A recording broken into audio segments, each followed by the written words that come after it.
Far out in the uncharted backwaters of the unfashionable end of the western spiral arm of the galaxy lies a small, unregarded yellow sun. Orbiting this at a distance of roughly 92 million miles is an utterly insignificant little blue-green planet whose ape-descended life forms are so amazingly primitive that two of them think doing a podcast called Digital Watches Are a Pretty Neat Idea is a pretty neat idea. They are Jeff and Bryan.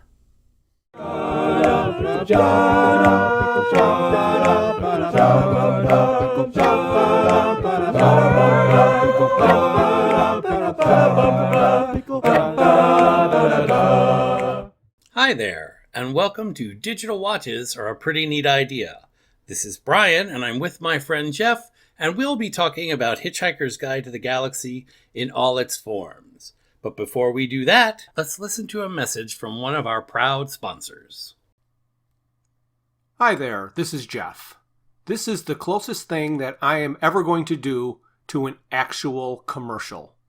It goes along with this episode, so I just want to announce that 2 Saturdays ago was Free Comic Book Day. It happens the first Saturday in May every year. What is Free Comic Book Day? Well, let me tell you. Free Comic Book Day is the biggest event in the comic book industry. It's a single day when participating comic book specialty shops across North America and around the world give away comic books absolutely free to anyone who comes into their shops. It is founded on the belief that for every person out there, there's a comic book they'll love. The annual event offers a huge selection of free titles designed to appeal to a broad range of age levels and their tastes. If you missed Free Comic Book Day this year, it'll happen again next year on the first Saturday in May.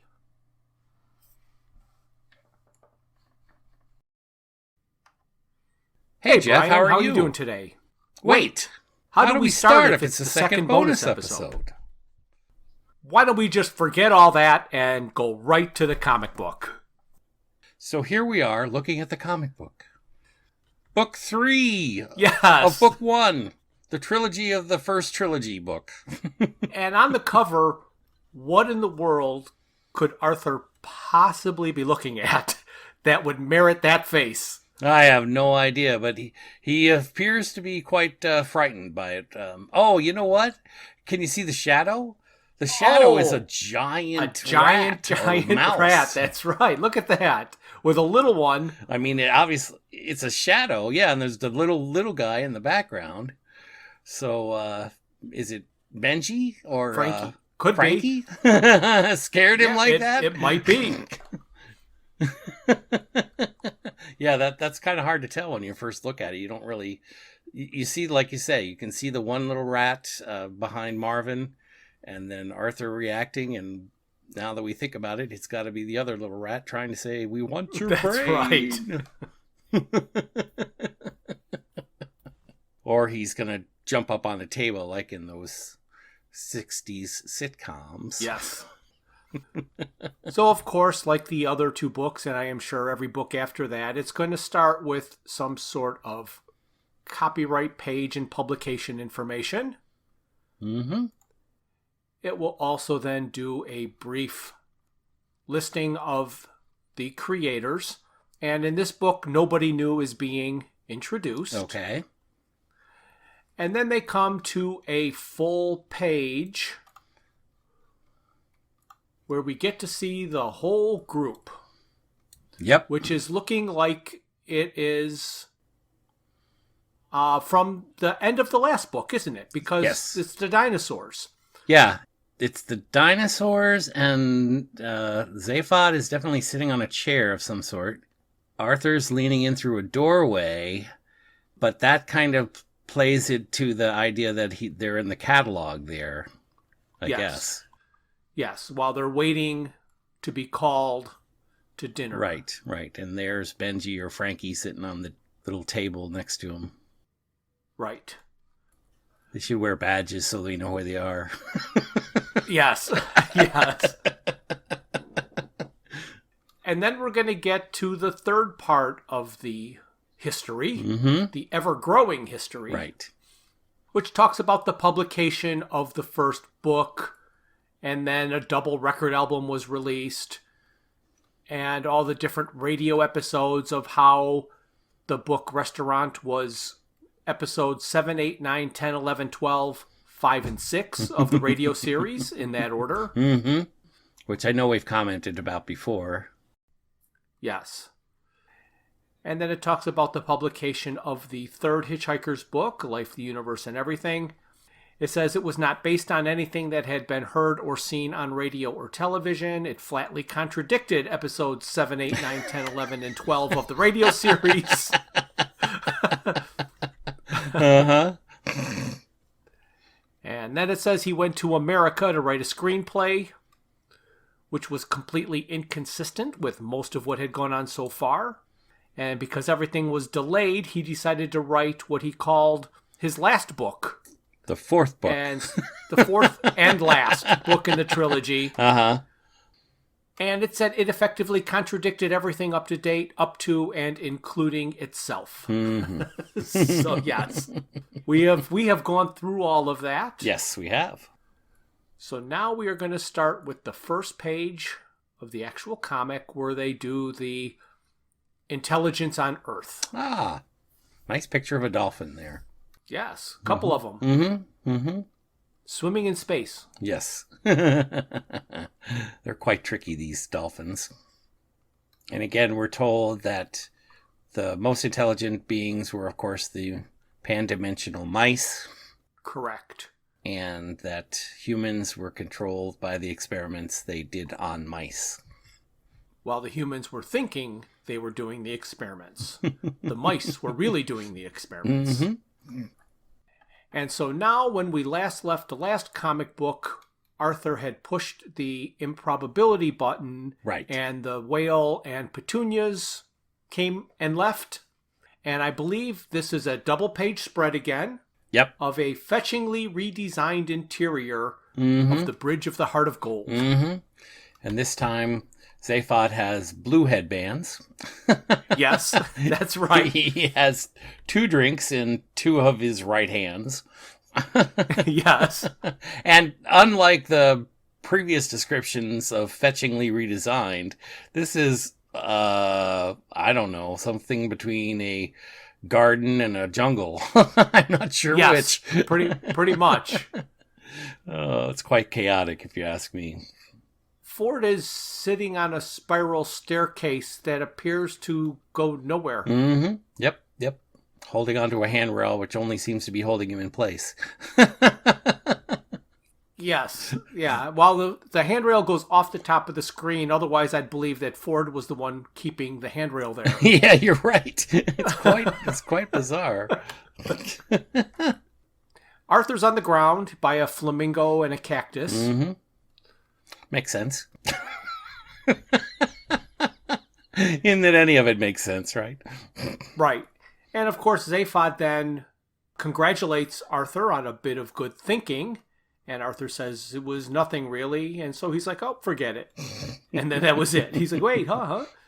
Yes, he's back to looking like the reluctant hero here rather than the Superman character. And the art style is slightly different, it appears. It's a little more, like I said, chaotic. Yes. Than the first 2 books. It's interesting. And it looks like they're going to leave the ship, and they're deciding whether or not they're going to take Marvin, and they decided that they will. Mm-hmm. Okay, here's something, I guess, that was done well in the book. Mm-hmm. And I don't remember how they did it exactly in the book. But here it says, are we taking that manically depressed robot with us? Mm-hmm. And Zaphod says, oh, Marvin, the paranoid android? Yeah, we'll take him. And then on the next page, Marvin says, you think you've got problems. What are you supposed to do if you are a manically depressed robot? But that comment doesn't go with the previous comments. No. But I believe it worked better in the book. Right. In the book, there's an extra line that they cut out of the comic, which ties it all together. Okay. They still say, are we taking this robot? Mm-hmm. Zaphod still says, oh, the paranoid android? Yeah, we'll take him. But then Ford asks, what are we supposed to do with a manically depressed robot? Then Marvin says, you think you've got problems. What are you supposed to do if you are a manically depressed robot? But without the line, what are we supposed to do with it? It ties it together, but the line got chopped out of the comic, which makes it a little bit like, why would he say that? Yeah. now we know why he was going to say it, because there's supposed to be a line in there. Yeah. It's a little clumsy, because especially since it transfers from one page to the next. I mean, right, here Ford actually says in the comic, "Are we taking that manically depressed robot with us?"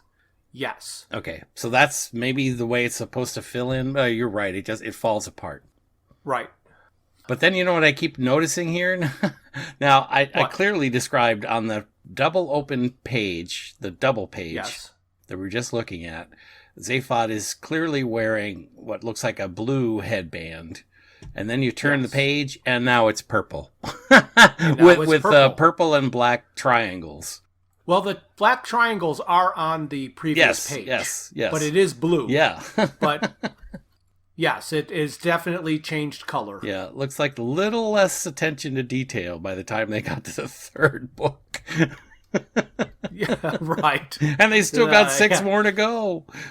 That's right. Yeah, the continuity editor took the day off. And they do introduce Eddie's emergency backup personality, where he's making sure that they're all snug and warm and no playing with any bug-eyed monsters. But they just let him out. There's no altercation that stops it. Right, and they don't even make an issue of why he would try to find another personality for the computer, because they don't seem to be pissed off at it. No. Interesting. So now they're on the surface of Magrathea. And you can see the crater and a rib cage. And Zaphod has realized that at the bottom of the crater... cracked open an underground passage? So in the bottom of the crater, Zaphod has discovered the entrance to Magrathea, where no man has trod for 5 million years.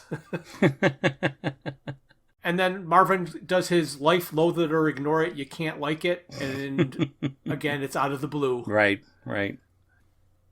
There's something a little off from the book, I believe. At the beginning, Arthur is talking to Ford, telling him that this is the first time he stood on the surface of another alien world. And then he says, pity it's such a dump, though. He never had any problems with it. He was just absolutely overjoyed. He was. That this was the first time he was on an alien planet. Right. Other people were saying it's a dump, but he didn't care. It was the first time he's ever been on an alien planet. Right. And then I'm going to show you a card, which is another view of the whale and its carcass in a crater. Oh, boy. Well, that's a new tale to tell. Yes, it is. It's just a fluke. Hey, that was too close to a pun. Even you aren't allowed to do that, right? Well, you know, I was thinking about it today, and I really feel like a hypocrite because so many of our openings and titles of our podcast episodes could be considered puns. Well, there you go. Now, we could argue that they're wordplay. Yes, I would say that, because puns, to me, use different words in place of other words. They don't use, like, saying it's a fluke. Right. Well, it's the right word. Right. So I do consider them wordplay. Right. More than puns. So that everybody can understand, the card is mostly the tail of the whale sticking out of the crater with the group standing under the shadow. Yes, the tail is the only thing that survived intact. Everything else is obliterated. Hopefully they're going to see this stuff on YouTube. Yes, I hope they do. So now they're climbing into the planet. Yes. And there's all kinds of debris blocking the entrance. And Zaphod is kind of clawing his way down through it. Right. And he's assuring everybody that the population doesn't exist. It's just nil plus the 4 of them. Mm-hmm. But he wants Arthur to stay back with the robot and guard the entrance. Ulterior motive much? Yeah. Isn't this where Marvin has his famous line? Yes, I believe that is because they're going to have a miserable time. And he says, don't worry, they will. Mm-hmm. And then the next page is Trillian has found strange symbols on the wall. Mm-hmm. And asked Zaphod if he had any idea what these strange symbols are. And Zaphod, of course, says, yeah, they're strange symbols of some kind. Right. Typical. And here on this page, Ford interrogates Zaphod a little bit about, how did he decide to come here? And Zaphod's talking about stealing the ship, and he was going to go visit lots of places. And Ford says, where? And he says, I don't know. Right. Are you crazy? Yeah, it's a possibility I hadn't ruled out. Right. Oh, and then they get gassed. Right. But Arthur's there. I know, isn't that funny? I just noticed that too. Arthur's face is in the background there. Or is that that can't be Trillian? No, it doesn't look like Trillian. But if, like in the previous panel, it's Ford, Zaphod, and Trillian. Right. So I believe if you look at the hair, look at the long hair coming. Yeah, I guess you're right. I mean, her face is quite distorted, so it could be. Yeah, that's a real shame though, because she looks just like Arthur. Yep. So anyway, Ford, Zaphod, and Trillian all get gassed. And then the guide talks, kind of a non sequitur. So we get another pastel page. Yes. Mm-hmm. And basically, it says that the Hitchhiker's Guide is edited in a way that seemed like it was a good idea at the time, and they go off on a non sequitur of DWAAPNI and the Biros and the Biro planet, and it's just complete tangent from what's going on in the story. Yeah, it is. I mean, it's true to the book, Right. but I've never really quite understood the significance of this, but they felt it was necessary to include here. Well, right. I mean, the only thing that makes any sense is it talks about how unevenly edited the book is.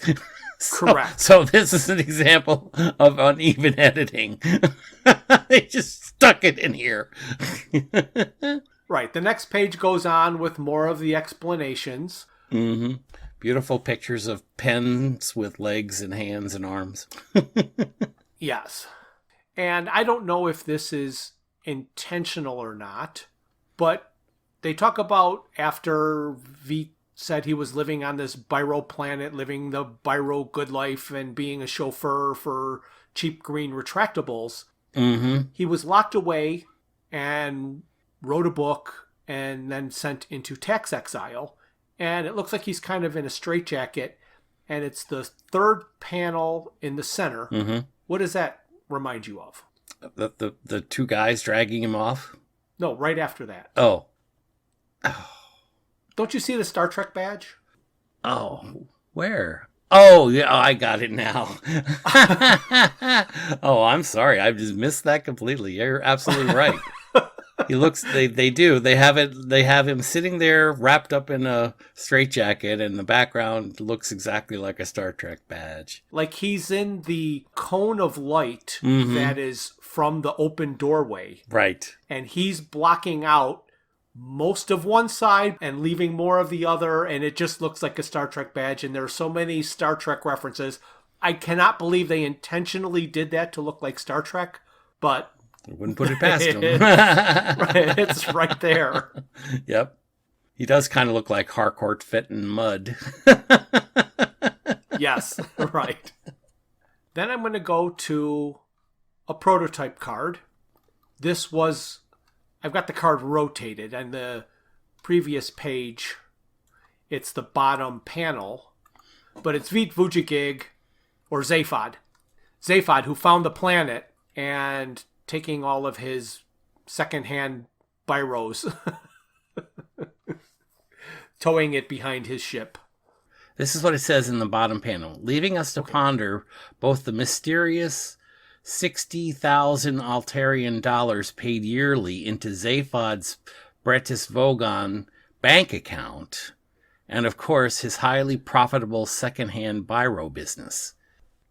The card there is a close-up picture of Zaphod with the trailing ship full of pens. It is. Pens. If only used pens had value. I could make a fortune. Just cleaning out my office. And on the next page, Arthur is watching the stars come out and the two suns sunset in the mountains of fire. And Marvin is... being his typical depressed self. Yes, unimpressed. And then Arthur storms off. Yes, yeah, because he keeps saying that we only have one sun from Earth, where I'm from. And he's like, I know. Going on about it. On and Yeah. on and on. I think you brought it up once, right? Right, yes. And then on the next page, while Arthur's on his walk, he runs into somebody. Mm-hmm. His name is not important, though. No, it is not. No. Don't be alarmed. I will not hurt you. But you shot missiles at us. Just an ancient automatic system. I think they take the occasional pot shot just to relieve the monotony. Pot shot. This is where he finds out that they are sleeping through the economic recession. Mm-hmm. Another panel devoted to our friend. He hasn't even said his name yet, has he? No. But this page is basically Reese having this new unnamed person explaining to Arthur what we were already explained in the history of Magrathea. Right. How they're sleeping through the recession and nobody could afford. And then the guy who won't say who he is asks Arthur his name because he wants to do a threat. Right. But I love how he always calls him Dent Arthur Dent, because that's the way, of course, Arthur announces himself. Yes. Him and James Bond. Yes. And now they are in some sort of a flying sphere. Mm-hmm. And you can see the shoe on the ground in the background. Yep. Definitely looks like that shoe. And they are being revived from their 5 million year slumber. And then he asks him his name, Slarty Bartfast. And he's a little bit shocked at that. And that's when he was told, I said it wasn't important. Talks about the space being in hyperspace, where they're about to go through the factory floor. Yes. And the entrance through this tract of hyperspace might disturb you. It scares the willies out of me. Oh my gosh. And then we're going to come up to a character card for Slarty Bartfast. Interesting. So here he's holding a copy of the Earth. At least from my perspective, my screen's just a slightly bit blurry.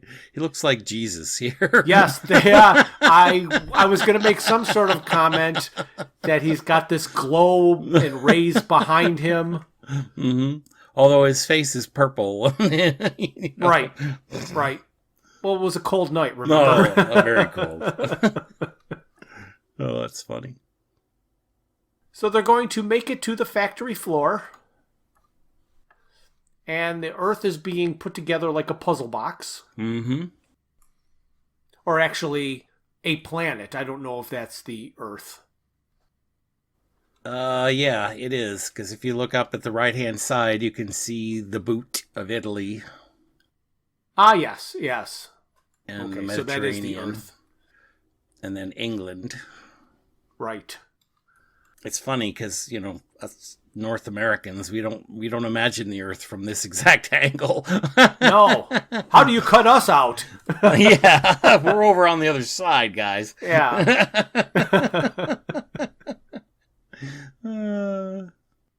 And here it's called the Earth Mark II, made from the original blueprints. Mm-hmm. And here's where Arthur finds out that they originally made the Earth. Right. Yes, he says, I was most upset about the year of its destruction. And Arthur screams, you were upset. Right. Oh, and here's where we learn that 5 minutes later, it wouldn't have mattered. Right. And the mice were furious. Yes, and then Arthur says, and so were the cats and dogs and duck-billed platypuses, I expect. Right. Yeah, but they didn't pay for it. Oh, my gosh. And so Arthur says, would it save a lot of time if I just went mad now? And then Slarty says here that he's going to build another one. Right. And then Arthur is asking him if there's talking about the little white furry things with cheese fixation and women standing on tables screaming in early 60s sitcoms. Mm-hmm. And he says, Earthman, it's hard to follow your mode of speech. I've been asleep inside Macrothea for 5 million years and know little of these early 60s sitcoms of which you speak. And I love your observation here. That means he knows something. But that means he knows something, yes.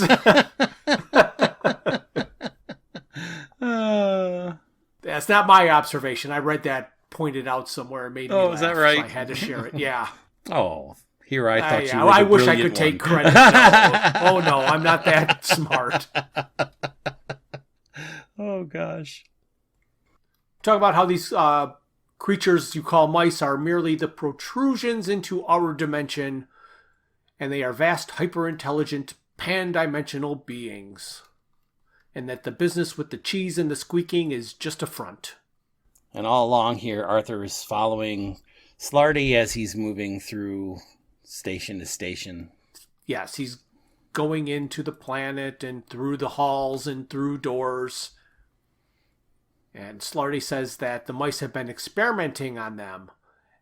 And Arthur's like, oh, I see where you're getting the mistake. Or I see what you're getting wrong. Mm-hmm. And Arthur's the one who's getting it wrong. Right. And Slarty Bartfist gets to say how one has to admire their tests because how better to disguise their real nature and to guide your thinking by suddenly running around the maze the wrong way, eating the wrong bit of cheese, and unexpectedly dropping dead of myxomatosis. I'm glad they kept that part. Yes. Funny words. Yes. And by this time, they're finally reaching into what looks like Slarty's office, I guess. Yes, yes. Oh my goodness, what a mess. Yes. He apologizes for the mess. Oh my gosh. He talks about the cleaning staff having been dead for 30,000 years and starts discussing deep thought.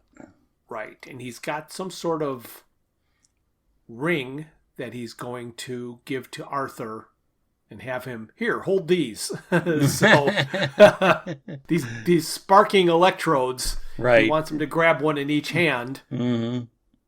And then Arthur is all of a sudden at the day of the answer. Right. It's funny. He's got him seated in what looks like a chair made of bones. Yes. Like some kind of a crawling creature that might have had wings or something. Very odd. Yes. And then at the day of the answer, when he's in the sensotape record, he's just floating. He's still in the sitting position. Yeah. But there's no chair and there's a crowd behind him. Mm-hmm. And so now I'm going to go to the card that depicts the day of the answer. Mm-hmm. Which you can see Arthur still sitting in the crowd. Yep. Oh my gosh, that's funny. I love it. But it's a much more detailed crowd. Mm-hmm. I really like this image. I think it's fantastic. Yes. People are all eagerly waiting for the answer. And then my two favorite characters in the book. Not yet. Oh, that's right. Not yet. These Not guys yet. have names, though, right? Yes. Yes, but not the ones that... Yes, the later ones. Right. Their names are Lunqual and Fook. Fook. And here they're approaching what looks like a large, I don't know, cement building. Oh, their names are here with the arrows. Yes, they are. Second here. panel. Yes. Yep. And they're standing in front of the, waiting for an answer. And they ask, do you have one? Yes, I have. There really is one? There really is one. To the great question of life, the universe, and everything? Yes.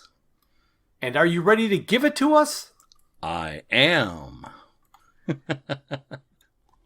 So on the next panel, Deep Thought says, though I don't think you're going to like it. It doesn't matter. Give it to us. We must know it now. All right, but you're really not going to like it. The answer to the great question. Yes. Of life, the universe, and everything.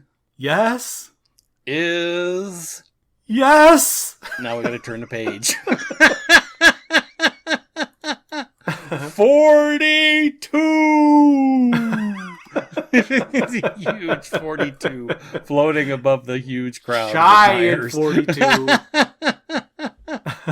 Oh, so gosh. this whole page is just 42. And a crowd. I mean, that's a crowd. That's a crowd. That's a crowd. And now here are the trading card, or here is the trading card for Lunqual and Fook. They got a giant question mark as an insignia. Oh, gosh, I love it. Yep, they look like Laurel and Hardy. Yeah, pretty much. Pretty With much. the pointed shoes and baggy pants. Oh, Right. I love it. And so then Lunqual and Fook say, 42? Is that all you've got to show for 7.5 million years' work? Oh, I checked it very thoroughly, and it's definitely the answer. I think the problem is, to be quite honest with you, is that you've never actually known what the question is. But it was the great question of life, the universe, and everything. But what actually is it? Well, you know, it's just everything. Exactly. So once you do know what the question actually is, you'll know what the answer means. Well, can't you just tell us the question? The ultimate question of life, the universe, and everything? Tricky. But can you do it? No. But I will tell you who can. And all of this is in the purplish, scene here. And then for some reason, in the next panel, there's a Ford hanging from a tree. Oh, yeah. What the heck? Ford was there. I have to believe it's a doppelganger. Oh, I'm sure, but it's just too funny, It is. Who? Tell us.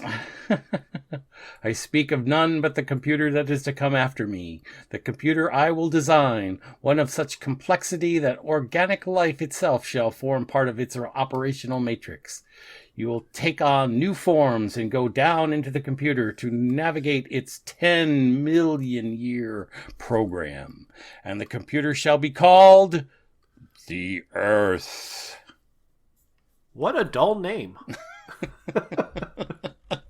And Slarty says, end of tape, end of tape. And that's the end of the tape.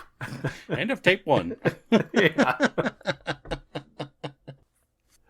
Oh, that's funny with Ford hanging from a tree. Yeah, that I didn't notice that before, but it certainly was. So now we jump back to Ford, Zaphod, and Trillian, who are waking up in the catalog room, and they are on the gold planet. Right. Of course, Zaphod gets excited that it's gold, and Ford says, oh, it's just a catalog. Yeah. It's a sensotape.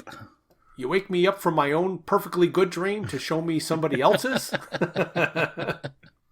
Oh, good grief. And then they show the dinosaur world. Right. As a panel, and then there's a cow world. Right. Giant cows. Oh my gosh, that's funny. I'm not sure what this last one was. Oh, it's just an advertising page where they said, whatever your taste, Magrathea can cater to you. We are not proud. Right. And then all of a sudden it becomes like a doctor's office with all these diplomas on the wall, and somebody in a white coat says, "The mice will see you now." And then back to Arthur and Slarty. Not yet. We're going to do the medieval planet. Oh, nice. Nice picture. Yeah, so this is showing one of the possible planets that Magrathea has to offer. So there's a knight with dragons with sharp pointy tails, breathing fire, and castles and damsels. Ravening damsels and fire-breathing dragons. Right. And then there's the planet of fish. Oh, occupied by cats. Underwater cats. Underwater cats. Licking their lips and looking at the schools of fish swimming by. Mm-hmm. Very Mad Magazine-like. And the cow planet. There's a bull looking at all the cows. Uh-huh. He seems quite content. Yeah. And then, of course, the planet of bad taste. Oh my gosh. Magrathea can cater to you. We are not proud.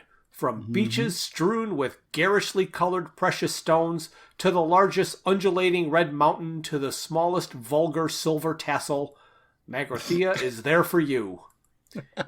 Naked women on parachutes optional. Oh my gosh. That's great. Those cards are something. The card makes Zaphod look like, what, Eddie Van Zandt or something? Yeah, pretty much. Yeah. Oh my gosh. Now we'll jump back to the comic book. So now Arthur is repeating back to Slarty what he just experienced about the Earth being built and him living on it and the Vogons destroying it 5 minutes before the program was completed. And there's bureaucracy for you. Mm-hmm. Is that him at that bottom panel? Is Slarty holding his Perspex Award? I guess that's what that's supposed to be, right? Yes, I think it is his Perspex Award. For his coastline designing. Right. Fjords. Yes. But in this new Earth, they've given him Africa to work on. And he's going to do it all in fjords. But he's told it's not equatorial enough. Oh my gosh. So my question about that is, why would they change it? It's supposed to be the original Earth from the original blueprints. Right, right. Why would Africa have fjords, not Norway? Well, because Slarty was given Africa instead of Norway. Yeah, well, follow the blueprints. Uh-huh. And here is where Arthur is having trouble coping with everything and says he's having tremendous difficulty with his lifestyle. And we learn about careless talk costing lives. Right. Now here in this middle panel, it says, your arrival on this planet has caused much excitement and is being hailed as the third most improbable event in the history of the universe. Yes. And it says, really? What were the first two? Oh, probably just a coincidence. Right.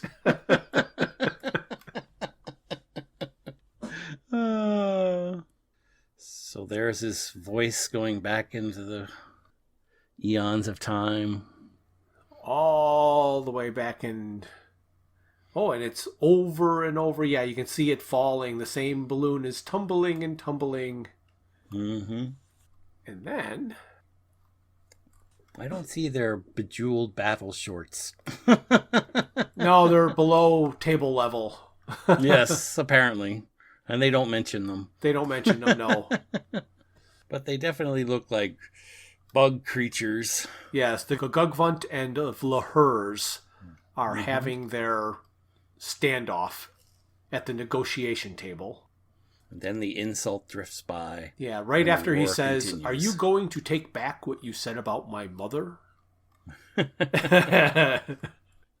a terrible war was waged for a few thousand years. Then their galaxy was decimated, and then they realized it was all a mistake. And then they show all these ships being launched towards the offending planet, the Earth. And here we see an actual small dog. Yes. Yes. Which looks giant at the beginning. And then it's not. Makes you wonder, though. Oh, yeah. I've always wondered about that, because, we know so much about life being created on the Earth, and we imagine all of the features and functions that are required to produce life. And then you see something like this and you wonder, is there a tiny little planet out there with tiny little people on it? Is that possible, Do the physics of our world prevent that from happening? Or is it possible? I don't know. It's just one of those things that make me think. Yeah, it's funny how his offhand jokes, one-liners, actually cause deep thought. Yep. So now I'm going to go to a couple character cards. Cool. Oh my goodness, what is that? The Vlahurg. Oh my gosh, that's extreme close-up of the Vlahurg. Signed by the artist there. Yes. Is an extreme close-up. Yes. Let's see. So what does it say about them? Because we get no explanation of them in any of the books or anything. So the Vlahurg are noisy, reddish, unsettlingly robust, and one of the most frightening races in the galaxy. Never, never say to a Vlahurg, "I seem to be having tremendous difficulty with my lifestyle." For in their tongue, it is the most dreadful insult imaginable. Okay. Here is a close-up of the Gugvunt. Oh, God. Oh. They are dangerous, warlike, Yes. extremely unpleasant looking. Lo, gaze in fear and wonder at the angular, vapor-shrouded forms of the mighty Gugvunt race. Constantly surrounded by a thick cloud of green, sweet-smelling steam, these beings are sworn enemies of the equally unattractive Vlahurg race. And so, back to the world of small dogs. Yes. Arthur arrives at the dinner party where Zaphod, Trillian, and Ford are indulging themselves. And here's where they have the vegan rhino cutlet. Oh my gosh. That's quite an assortment of food there. There's like a fish in under glass. Yes. Oh. Zaphod is telling him how generous the hosts have been. He's like, "What hosts?" And he screams, "Ugh, there are mice on the table!" And jumps up on a chair. Then he says, "Oh, sorry, I wasn't quite prepared for this." Yeah. And then Trillian introduces him to Benji and Frankie Mouse, who, of course, talk in unison and say hi. And she says they're the mice that she brought with her from Earth. And Slarty Bartfast is excused and told to leave. And he said he's going to get on with some of his fjords. And then the mice tell him they won't be necessary. We found a native of the planet who was there seconds before it was destroyed. And he's told to take a skiing holiday. And then they get down to business with Arthur. To business. They didn't do it. They didn't toast. Mm-hmm. They're still stuffing their faces. Right. So here, there's the whole prospect of doing it all over again, giving them the screaming heebie-jeebies. Mm-hmm.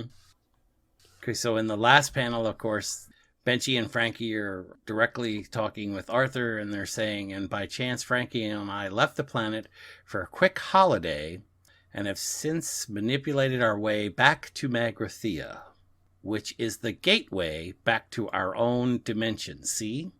Yes. So here again, that's where the book says that the mice were responsible for Zaphod and the trip.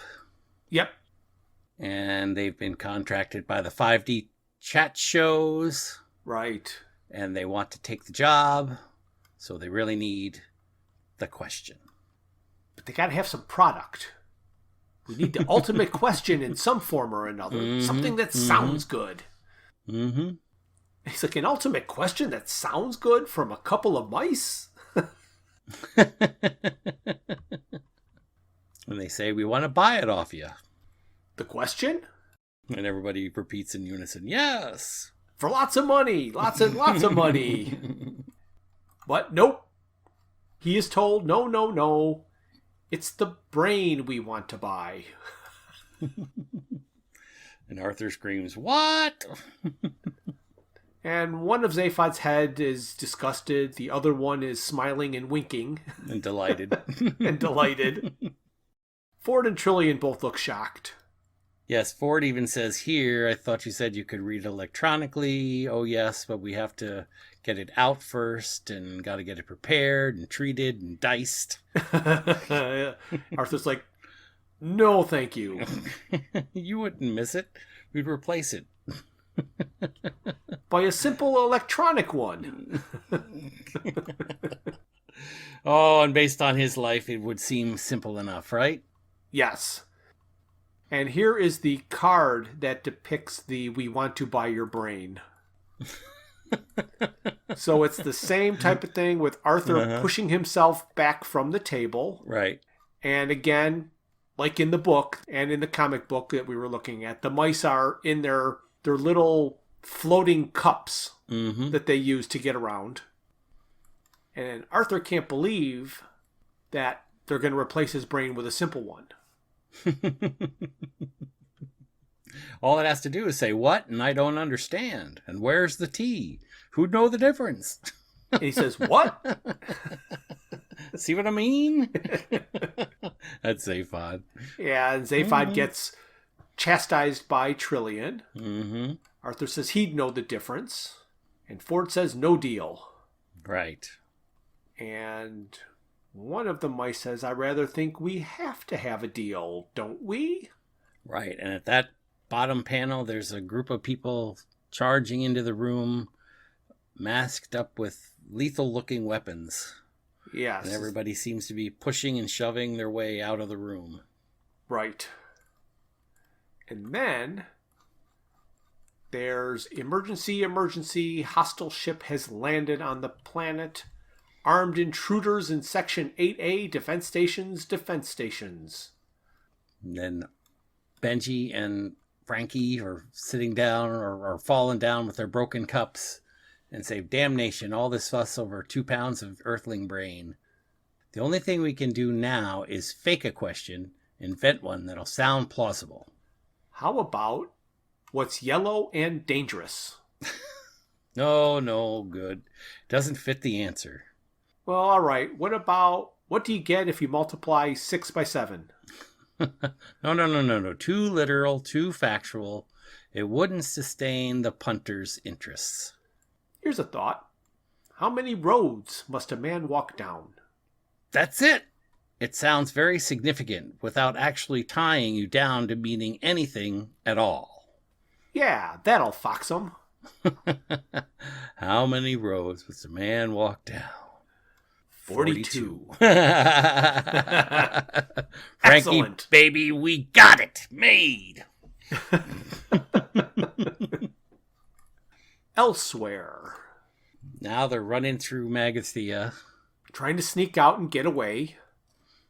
A large armored man seems to be standing in the foreground here. Yes. And things are being kathumped and kawhopped. Okay, Beeblebrox, hold it right there. We've got you covered. Cops. You want to try a guess, Ford? And they're like, okay, this way. And some more thooms and kawhops. Yes. Now here's the card for Zepha or Beeblebrox. We've got you covered. Oh, wow. So this, I guess, is just the group of them, and it looks like these would be futuristic gun sights. Mm-hmm. And I hate to be the one to mention it, but... Well, no, you go ahead. They're right there in the sights. Trillian seems to be rather well endowed here. Yes. Yeah, Trillian went through a little metamorphosis. As the French would say, she's got a lot of people on her balcony. Right. Oh my gosh. Everybody else looks almost identical. Yep. Everything about Trillian is different. Mm-hmm. Her hair, her mouth, her eyes, her other eyes. She looks like that actress that plays in The King of Queens. You know who I'm talking about? Oh, Leah Remini? Leah Remini? Yeah, Leah what her Remini, name I is? believe. Yeah. Okay. Yeah. Yeah. I like that. So more explosions are happening all around the group. And who's flying? I don't know. I have no idea. It's funny, though. It looks like one of the characters from the Deep Thought scene, with the baggy pants and the pointed shoes and the little helmets they were wearing. I don't know. It must be a Magrathian, random Magrathian. Yes, just got in the way. And of course, we know them as Shooty and Bang Bang. One of them says that we don't want to shoot you, and they're happy with that. And then they shoot, and they're like, "Hey, thought you said you didn't want to shoot us." Oh, he said it wasn't easy being a cop. I love it. Yeah, what's his problem? Ford says, "Hey, listen, we got enough problems of our own with you shooting at us, so if you could avoid laying your problems on us as well, I think we'd all find it easier to cope." Now, see here, guy, you're not dealing with any dumb 2-bit trigger pumping morons with low hairlines, little piggy eyes, and no conversation.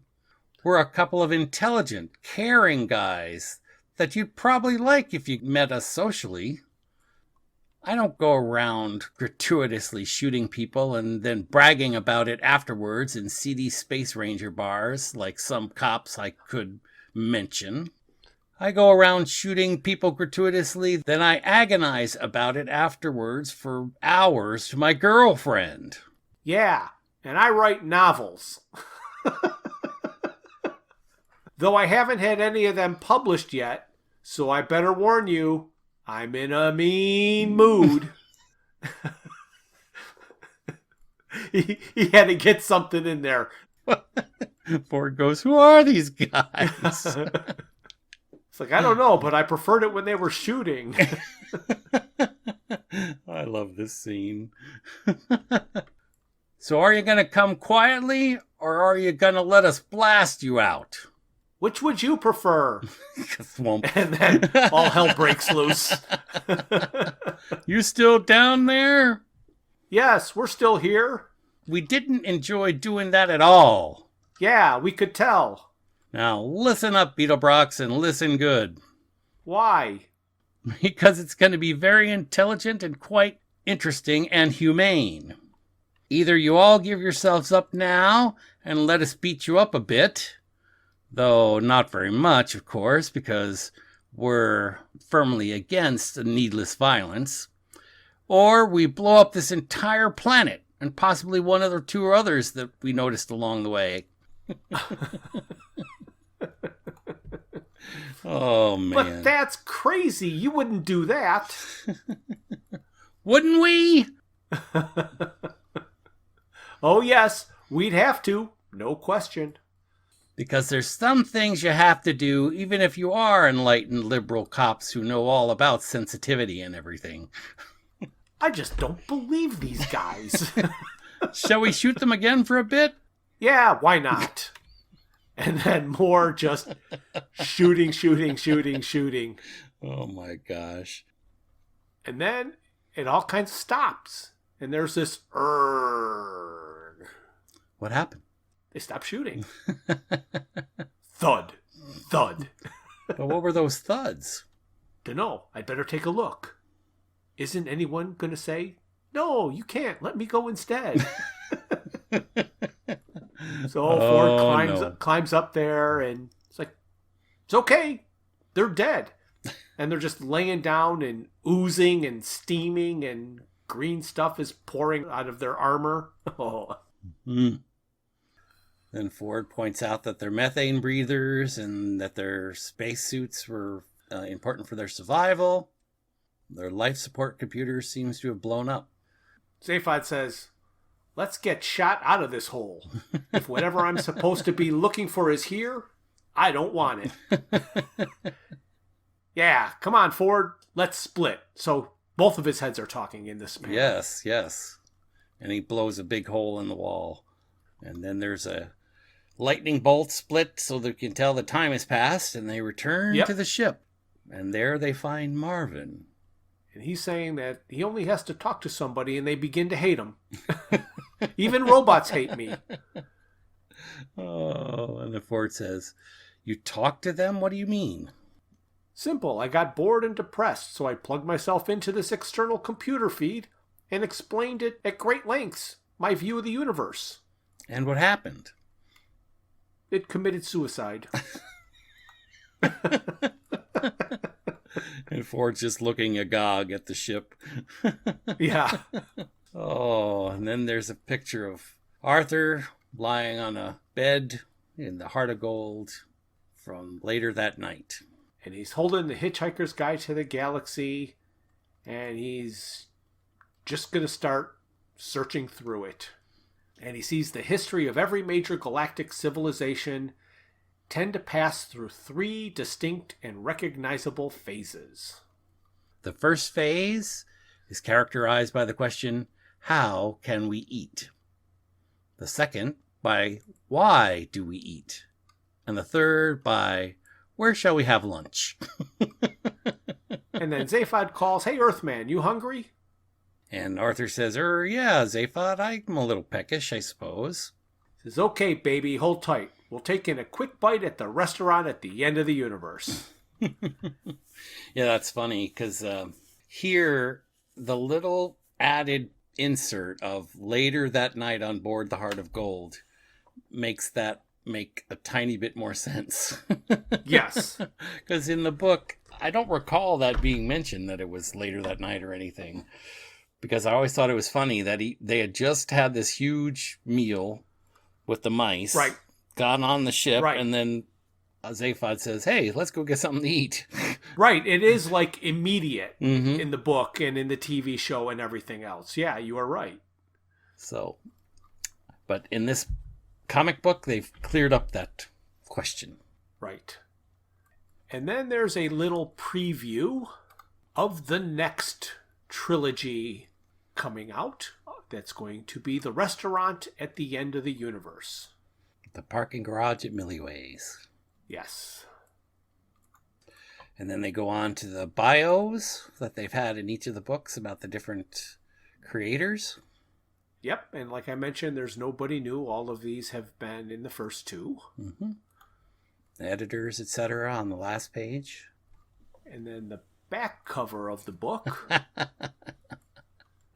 Oh, that's funny. It says The Hitchhiker's Guide to the Galaxy Paper Edition. How large would that be according to The Hitchhiker's Guide to the Galaxy? Gosh. Isn't it the Encyclopedia Galactica that they talk about made a ship or a world collapse into a black hole or something like that? Pretty much, yes. When they printed it out. That's why it comes in this handy electronic version. Awesome. Well, Jeff, what's next? The second book in the series, The Restaurant at the End of the Universe, has also been divided up into 3 comic issues. So we will be covering those next, with our main episode being the first issue, and 2 bonus episodes after that for issues 2 and 3. Fantastic. I can't wait. So now that everybody knows what's coming up next, so say goodnight, Brian. Jeff. Wait. Not this again?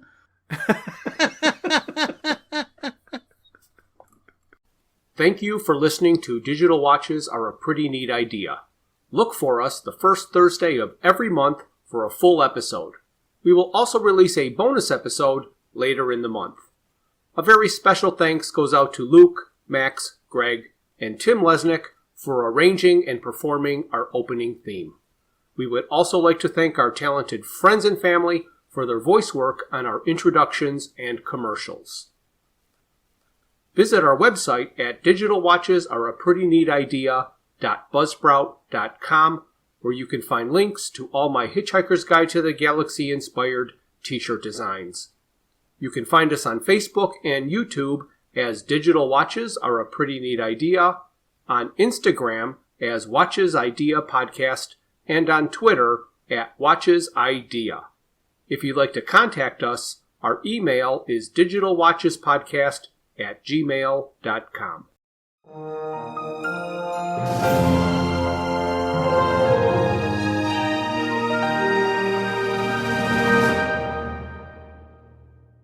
This has been a Fruits for Thought production.